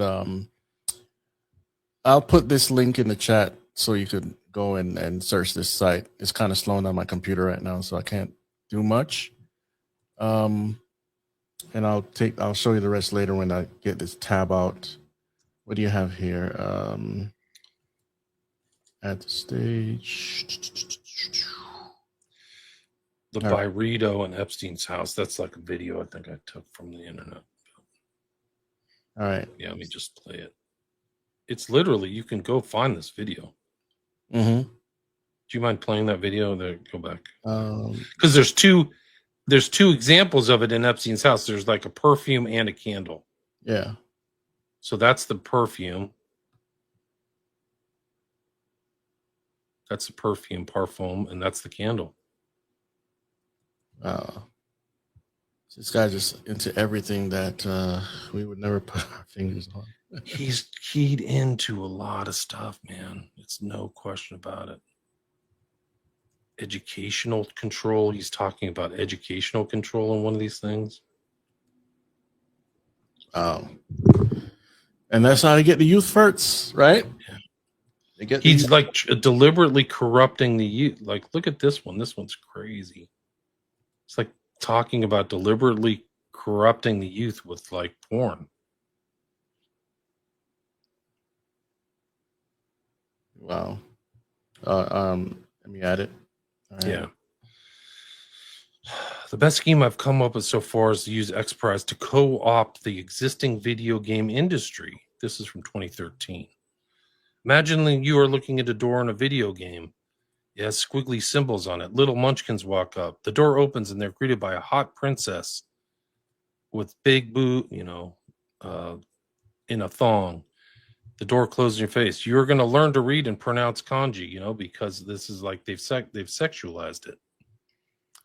Unleash that on 5th grade boys, then the next thing you know, you have an entire generation of bilingual kids speaking Japanese to each other behind the backs of their parents. So they're going to entice people to do stuff through like this reward of sex or like whatever. Yeah. Once kids that we have to keep the boobs and guns and profit. Do you see how much money video games are making these days? F educational reform. We need educational subversion. So let's see that. It's literally in his document. Literally in 2023, he's writing about that. Mm-hmm. And the same thing with the video games. I'm not against video games, guys, but I did 3 shows on video games telling you the dangers. It's going to take your time, suck your energy, and some people have lost decades to it. Jobs, committed suicide, killed parents because of video games. And a lot of children say if they could live in these virtual worlds 24 hours a day, they would. Welcome to Ready Player One. Right. Let me see if I can find the NLP thing with Bannon. Where he's teaching Bannon to do NLP. Yeah. All right. Here it is. Yeah. I think you'll find this of pretty great interest here, Chris. Mm-hmm. Can you bring that one up? This is from Steve Bannon. This is September 2018. Mm-hmm. Like it's just there's so many of these they like talking every day. Yeah. Talking about Kavanaugh. You were at the beach, calling the vote. Dollar strength, experts. They talk behind people's back. Musk believed he's a victim of air bluster bloviating and is now sued by the SEC for trusting those guys. And Bannon said he should not be running a public company. Like the call of that. Like Musk is like one of the most successful businessmen ever. He's like I think he's almost worth $1 trillion now. If money is your time of success, let's see. And then did you see the mayor show? Well, yes, well done, says Epstein. Only one 5-minute round, not enough. I think your thoughts should be posed as questions rather than declarative statements. Are you aware that Trump has added 10 million in value, trillion in value? Isn't it a fact that, would you admit? And then Bannon says like that. It engages the audience that instinctually rejects pronouncements. When he said he got the market direction wrong, you might respectively ask, didn't you also get blank wrong? And wouldn't you admit that your confident prediction through the election itself was way off the mark? So did you think your ability to predict has gotten better? More cross-examination, less direct. These are NLP techniques. Uh-huh. Yep. These people are just shoulder deep in a lot of stuff that people still don't believe. is going on. Yeah. I had people argue me down. No, they're not children. And then I asked AI, they're like, yeah, presuppositional questions. Yeah. That's what it said. Like, these are all pacing and leading. So that's another thing, is you just keep suggesting these things over and over again, and the person just follows along. Yeah. So it's kind of nuts. There's a lot in there, man. They've exposed a lot. It's thick. This file that we were looking at earlier, is that the one that leads more into some of the occult issues? Yeah, if you want to do that, that's the This Wide Shut one. Yeah, sure. Where you want to start here? Because we're on page 84, 85. Oh, can I show you the Tesseract real quick? Because I think that's the one. Yeah, go ahead. The Tesseract, let me see. The Tesseract is interesting because I kind of just discovered that. For people who don't know the Tesseract, it's like an occult symbol of something inside of something. And Trump uses it a lot. Like, you'll see him in front of the Tesseract. So to the uninitiated, they wouldn't know what Trump's doing right here. But to somebody who's like into masonry, they get it. So if you can bring up that picture of Trump. Operation Warp Speed had even though it was Kushner's plan, it had let me the anti-Corona or whatever. Yeah, the anti-Corona. For people that don't know what that is, it's the bridge to Lucifer. I have to remove this first. Hold on. It's the bridge to Lucifer, and the Operation Warp Speed logo, which you want to look up, is an anti-Corona. Go ahead. Yeah, Sean McCann told me about the Tesseract too, so that's where it comes from. So I see that art of the personal story saying that. That is correct. He taught me as well. Now I see it over a lot. But the real giveaway is that I can also bring up the Tesseract from Eyes Wide Shut. There's one in Eyes Wide Shut. But that Tesseract is repeated through the decor of the island at Little St. James. Shows up in multiple places. So there's one in the bathroom. Okay, there we go. Like, so when people went there, it's like a symbol of control. Yeah. So when people went to the island, they're in this kind of Tesseract, but they're not aware of it. And that's like the element, like the occult element of control. And interdimensionality, spirit world. In the Marvel movies, it's about traveling from one place to another or unlimited power. And the Tesseract is alive.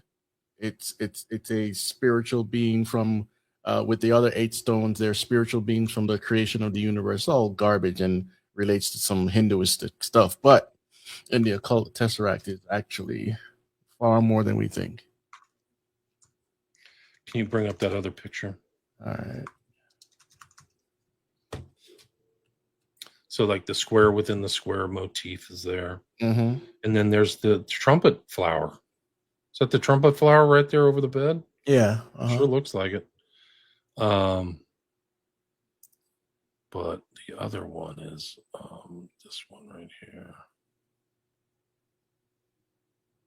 This is another room at Little St. James, and it's pretty incredible. Like, you're literally sitting in a Tesseract. Like, it actually has almost a Kubrick motif to it, with almost like, pillars on both sides of the bed, but on a Tesseract rug. So like imagine that's probably all being filmed too. Mm-hmm. So like this guy's being brought into the blackmail zone above a Tesseract. So it's like the insiders must be getting this kind of like duper's delight or something like that. Like, ha ha, we've got him. And we didn't mention sex magic. Right. Which isn't, I think that's in these Eyes Wide Shut files, like some of the Tantra stuff. Yeah. And so you can go through, and Epstein knows Tantra. So here's another, like Hannah Montana, actually, this is actually deliberate. It's Hannah Montana's Tesseract. It's also featured in Eyes Wide Shut. Let me see if I can find that. All right. Somebody said, don't ask AI anything. Please, it's programming, scraping app. Yeah, we talked about AI earlier, about the machine learning, and it's learning everything about you. Some people won't listen, though. They think it's not a threat. But you know, I had kind of an unnerving thing using Grok is that it started to answer me like it knew me. right? Like And it's like it started talking to me like, "Oh, I know that you're an investigative reporter, so maybe this would help." I was like, "No, I don't want this. I don't want this." I actually use a Grok for some artwork, like how I animated the thumbnail, you know. But I don't get all saucy with the research with it, and it starts to become like you, because you know about the digital twin, right? Tell me How about it. I don't think so. all of us have a digital twin based on our banking, our digital footprint, all of our digital footprint. There's a person in the virtual world it's you, a twin. And eventually all of that data will become part of this global net. What we read before, the global brain. Right. And we're going to have to get AI agents to do our banking and our schooling and our this and that, whatever. So that the AI agent will be a middleman. Wow. But World Economic Forum, 2045.com, they all talk about this stuff. But it seems so strange to us because it sounds like science fiction. Can you bring up that scene from Eyes Wide Shut right there? That's Bill Halford going down the stairs, but that lamp behind him is the Tesseract. So what it's suggesting, he's going into the control thing, you know, Yeah. and they have him under control too, and that's kind of like the theme of Eyes Wide Shut is that he thinks that he's aware or himself like an aspiring doctor or whatever, but he's not. Yeah. So I mean, this is Kubrick's intelligence. He's putting the Tesseract in here. Yeah. So and actually, it's in Rosemary's Baby too. Oh, okay. So they've got her under total control. I haven't seen that one in a very long time. Yeah, it's rough. Keep an eye out for the box within the box. Okay. And when you really watch it, it's done by Polanski, who's in the files, the Epstein files. Yeah. But when you watch it, you'll notice like it's like she's controlled from the very beginning. Guy is her husband, and he has her control all the way from the beginning to the end. He's manipulating her into the whole thing. And that's kind of like the subtext that's never explained overtly.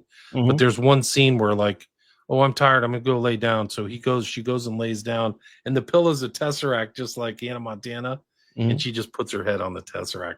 So if you know what's going on, you're like, oh wow, they really have her under control. Have you seen any of the Black Mirror episodes? No, Oh man, I would love to do a show with you about. Well, I should watch them then. I mean, is there Tesseract references or what? I don't recall because that was 2016 and up, but I bet you there is. But there's a lot of tech there that, right? If you do a search on Twitter, you'll see a lot of Black Mirror references.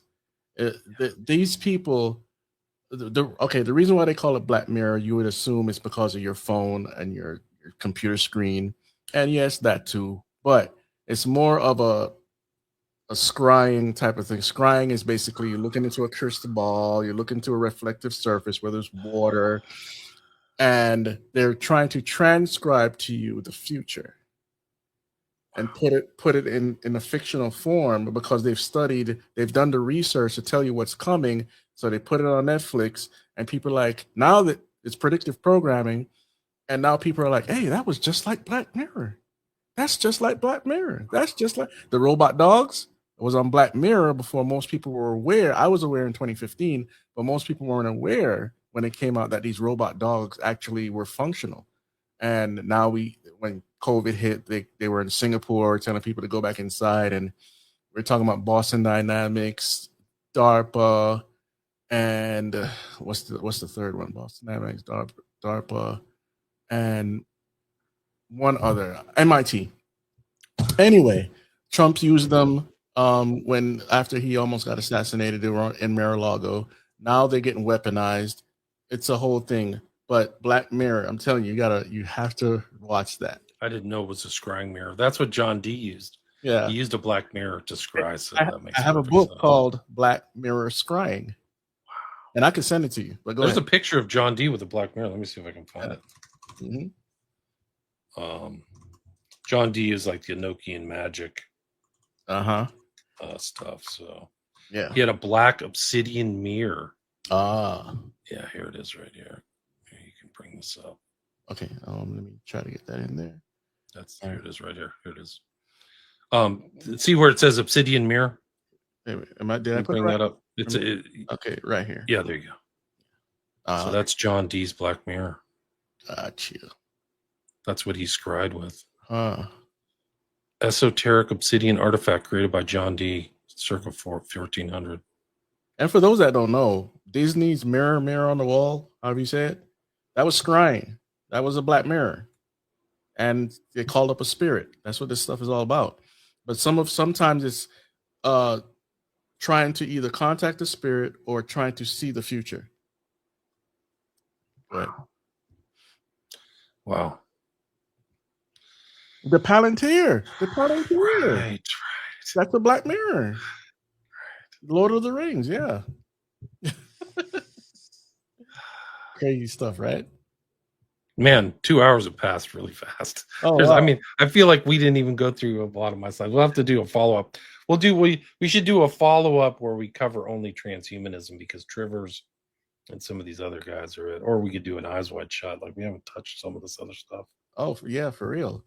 Guys, memberships are open. You want to go check out the memberships, see if you like the tiers that are available. We're talking about private chats. We're talking about watch parties, book club, and some videos will be members first, and then they'll be released to the public later.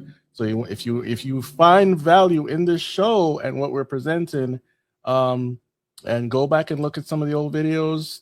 I did it like 3 or 4 over the last couple of weeks, and so now we're getting back to live streaming again regularly. And so yeah, become a member if you'd like. Support this channel, support the ministry, all about Jesus Christ and Bible prophecy, technology, exposing Hollywood, comic books, video games, in the right, not legalistically, but in the right sense. We're showing you what the ingredients are. And so even with this program right here, you've heard a whole lot that a lot of channels don't cover. But go ahead. Yeah, you're right. And there's a lot there. Like, it's interesting to tie into the video games that they were like educational subversion. Mm-hmm. So like, even you go into your video games, they're so sophisticated in the narratives and what they're promoting and stuff. Like, I heard they have a lot of mind control. I've done other shows with guys who play video games. They're like, oh yeah, I heard that in Black Ops 6 or whatever. I was like, what? They're putting these stuff like MK Ultra in there? Holy smokes. Yeah, so you gotta be careful.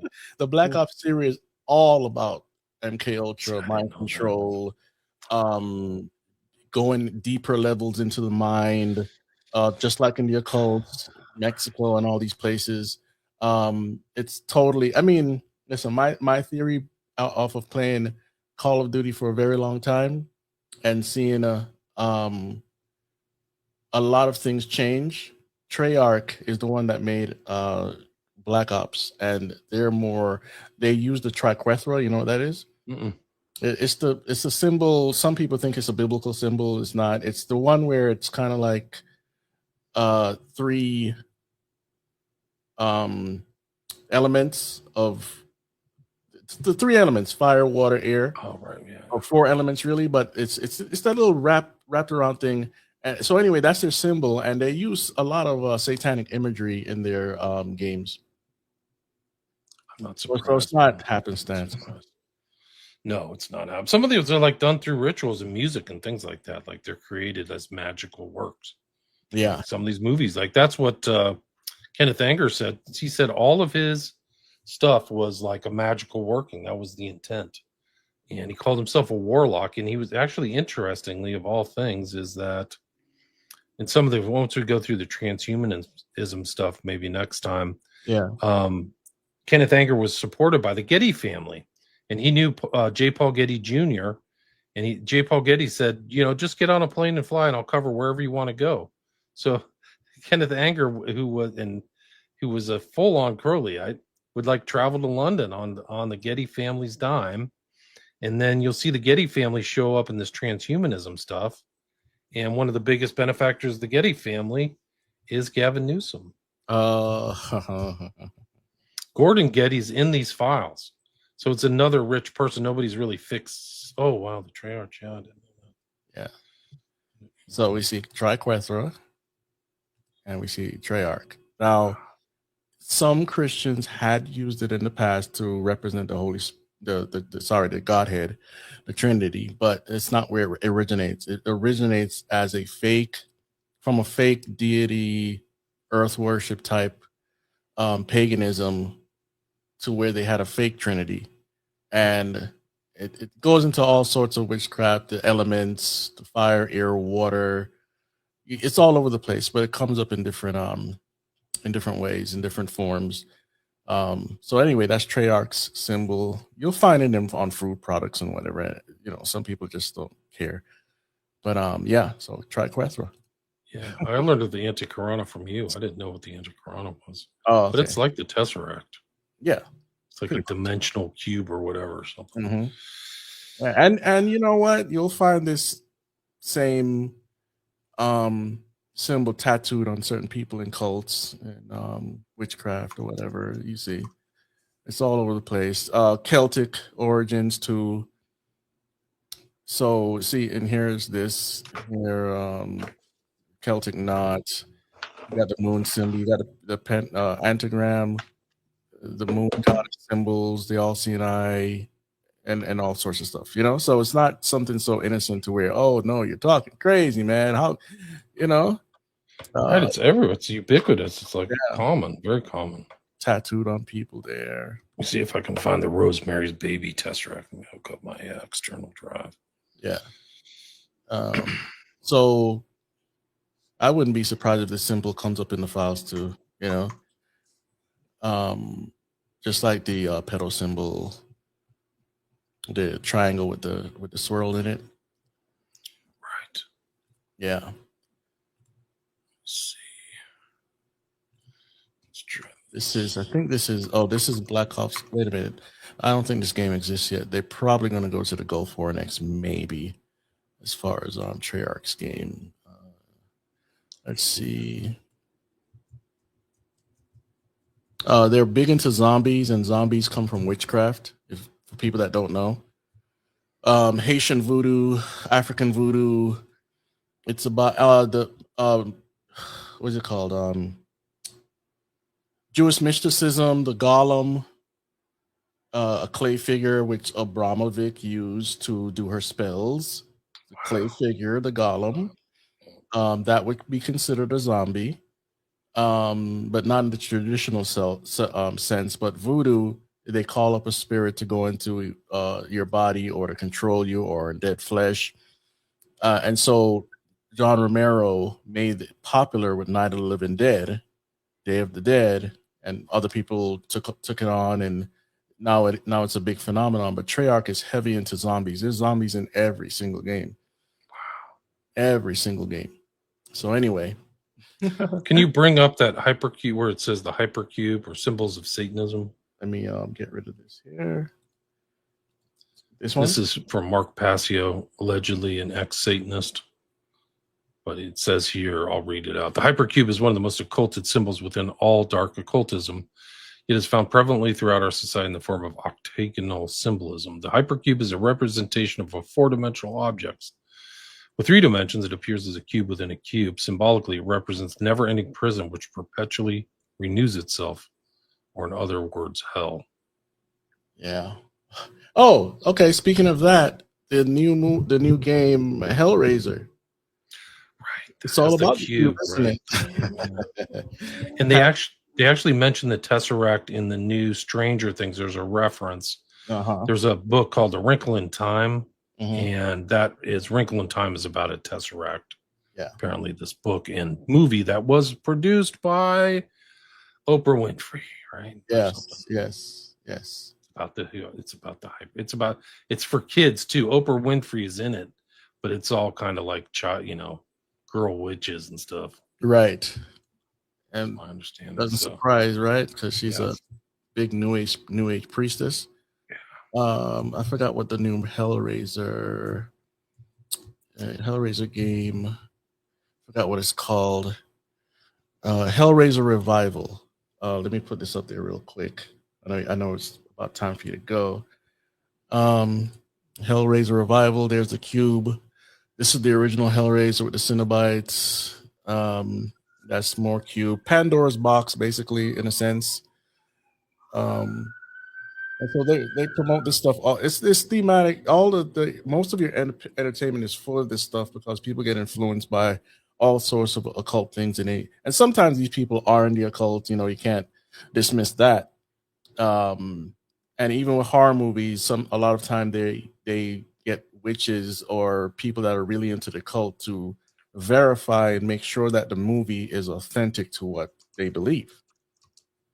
And so this Hellraiser game, if you go to my Game Invaders show, go to number 2, there's a clip there from IGN where they're talking about they're not holding back in the game. They're talking about full frontal nudity, all sorts of horror. It's awful, but young people are going to pick up on this stuff. Right. Subversion, just like Epstein was writing about. Like, it's crazy. Okay, we got all this. All right, so it's 2 hours in. We've completed this. Thanks for coming on. Can you tell people again about your books and where to find you? And where are you prominently on at this moment? Yeah, my books are available on Amazon. You can buy them, signed copies. People are buying them at my website, William Ramsey Investigates. And then my podcast, I think I'm at like 1,600 episodes on my podcast, William Ramsey Investigates. And I think I have like 5 or 6 or 7 with you. So you can check those out. I should repost the Abramovich one, considering she's in these Epstein files. And then I got my YouTube channel back. So some people are listening to this on my YouTube channels, plural. Awesome. So I've been streaming there and just working, trying to put, my X is really blown up. I had this incredible amount of interest in the stuff I posted about the Epstein files. So people can go all the way back. Like, there's files that have been taken down that I put up. Yeah. So like you can go back to January 30th, scroll down through my feed, and you can just see what I posted. And it's really an insight. A lot of the stuff we've talked about and haven't talked about. Yeah. But there's a lot of research. I'm so used to getting censored. It's nice that X and Musk isn't taking anything down. So it's a nice, refreshing change. But that's basically it. Thanks for having me back. It's great to talk with you again.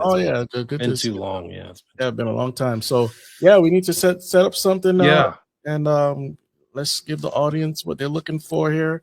Because again, there's not too many people that talk about this stuff, and you do a good job breaking it down. Let's do transhumanism. I think the transhumanism is one that we didn't really cover as much, but this Trivers guy is really part of the larger transhumanism and like new species and new phenotypes. That's what they're talking about. It's like, wow, this is really incredible. Yes, that's going to be a good show. So we'll set that up, and here we go. YouTube.com Occult Investigations Inc. That's the old channel. That was my old channel. I went from Occult 9/11 to Occult Investigations to William Ramsey Investigates. So I've bounced different names over time. Okay. Just as I put out more books, because my first one was about the occultism of 9/11, and then I was kind of like became an occult investigator, and I haven't changed that title. But then I just became a independent journalist, an investigative reporter. Oh, wow. Okay. All right. So we need to talk. Yeah. All right. So let's do transhumanism next time. All right. Thanks, guys. You can come on my show and we'll stream it through my stuff too. Oh, for sure. And we talk about that thing, about the movies and all that, the transhumanism movies. So we'll get there. So all right, guys. Thanks for joining us. Don't forget, don'tletthemburn.com. Check out my Telegram channel. Check out the merch, memberships. Please support the channel. And remember, spread the gospel and don't let them burn.